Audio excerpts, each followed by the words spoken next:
Gozd. Prostor, kjer se človek lahko sprosti in brez posledic razprdi. Tudi gozd na Rožniku je sestavljen iz dreves, ki so pa trenutno pod milostjo motornih žag. Podirajo pa ta ista drevesa, ki so družbo med sprehodom delala tudi Ivanu Cankarju. Če bi on bil danes tukaj in bi videl, kakšen je Rožnik, bi verjetno spet od mame hotel kavo. Na Rožniku so tako odvija ljubljanski pokol z motorko, kjer so žrtve tako drevesa kot ljudje. Ljudje in drevesa pa postanejo anksiozni že samo, ko slišijo.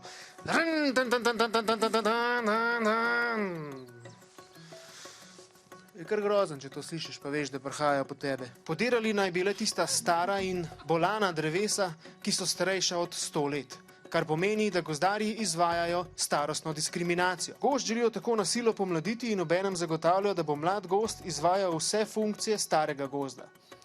Le da se boste nekaj časa sprehajali po gozdu brez dreves. Oziroma, kot mi temu rečemo, en običen travnik. Temu se reče staro za novo, samo da novo še ne deluje, kar pomeni, da so ti samo staro vzeli in te pustili praznih rok. Sedaj imamo na eni strani večji del stroke, ki pravi, da je šlo za ustrezen poseg, medtem ko so na drugi strani ljudje, ki mislijo, da gre v tem primeru že skoraj da za golosek. Kar pa ne pomeni, da sekajo goli, ampak da sekajo tiste, ki so goli. Ne, mislim, toliko posekajo, da ni več dreves, da je golo, da zgleda kaj ena pleša. In ne glede na to, kako urejaš svojo plešo, pleša bo vedno pleša. No, nobena stran pa se ni vprašala, kaj bo občina z vsem tem lesom, oziroma natančneje, zakaj Zoran Janković rab ta lepa, velika drevesa. No, tukaj pa postane zanimivo, saj podirajo predvsem velika, močna in zdrava drevesa. Kot kaže, je Zoran Janković, vsaj po mojih raziskavah, edina oseba, ki ve, da prihaja biblijska poplava, ki je v Bibliji na strani, pač na eni strani je, in Zoran Janković in celotna občina sedaj skupaj gradi Zokijevo barko.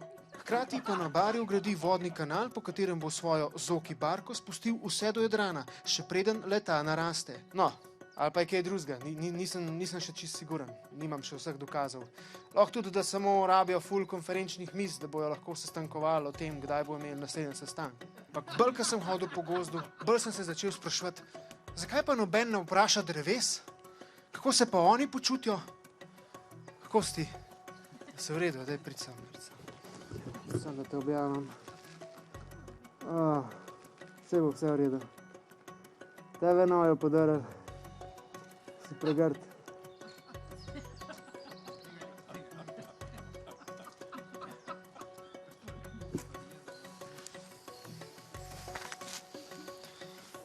Tale smreka ima PTSD. Prav, da čim motorno žago zasliš, dobi sive igelce. Nija najljubša drevosa pa že podaril. Počivaj v miru.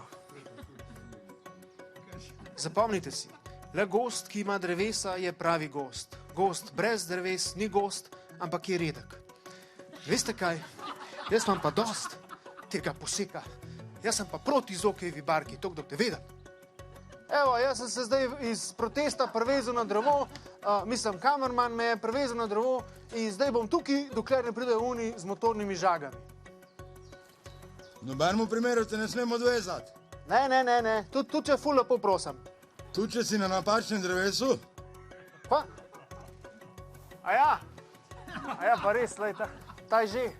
Ne, daj pa me pa prid odvezati, da se na drugega predstavlja. Kam greš zdaj?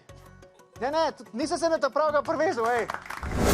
Hej, preden greš, klikni tukaj in se naroči na naš YouTube kanal, imamo pa tudi TikTok, Instagram in Facebook, tako da le urno.